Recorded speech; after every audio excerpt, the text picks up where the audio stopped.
আমাদের পরম গোসাই সন্তুষ্ট হয়। ঠিক আছে, তো সেটাই আজকের দিনে আমরা সেই পূজার আরম্ভ করছি। একটা গল্পের মাধ্যমে এটা হয়, প্রতিষ্ঠিত হয়। তাহলে আমি শুরু করছি, তোমরা উপস্থিত করে থাকবে।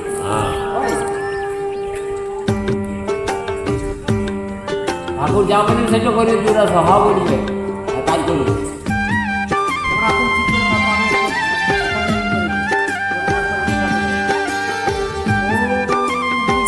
নিজের করছে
তখন একটা জিনিস ছিল, এই যে এত ঘর কাছে কাছে গাঁ ঘর দেখছো সীতামঢ়ি এই গানঘাটি, তখন কিন্তু বহু দূরে দূরে একটা করে গ্রাম ছিল, মানুষের জনসংখ্যা এত ছিল না।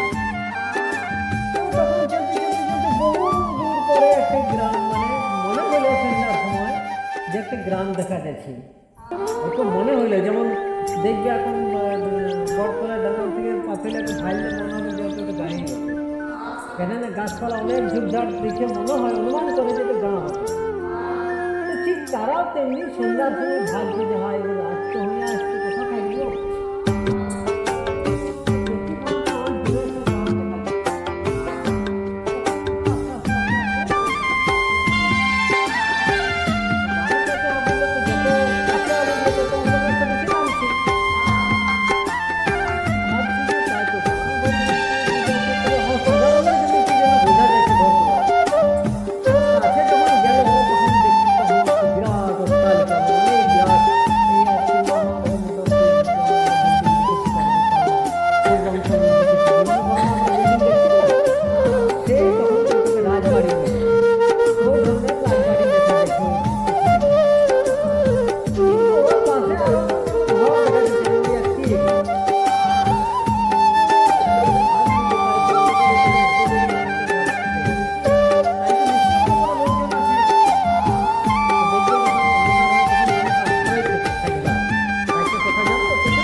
কষ্ট দিবে নাকি?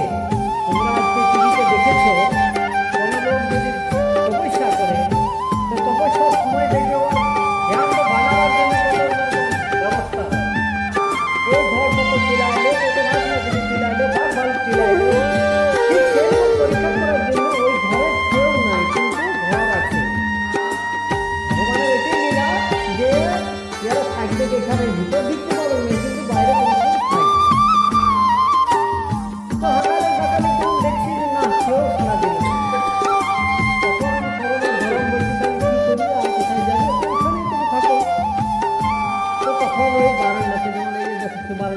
ওইরকম বারান্দাতে ওরা দুজনে বিশ্রাম করার ব্যবস্থা নিল।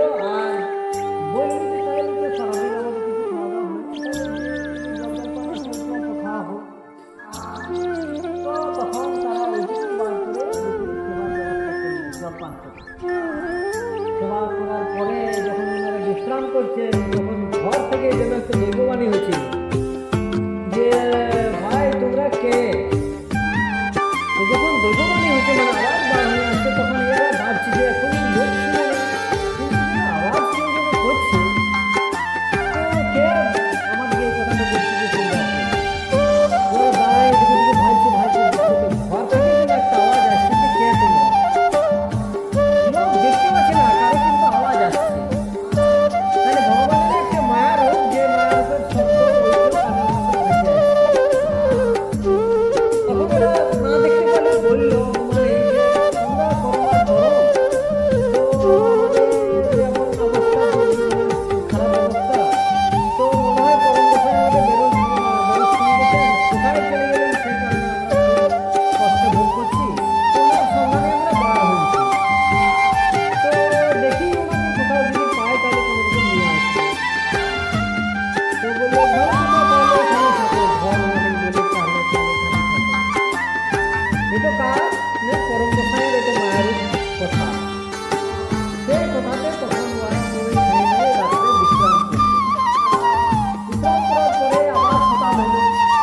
সকালে তখন ওরা ফির আবার দুটি যে জলপান ছিল ওর মধ্যে অল্প করে খাইলেন।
দেখো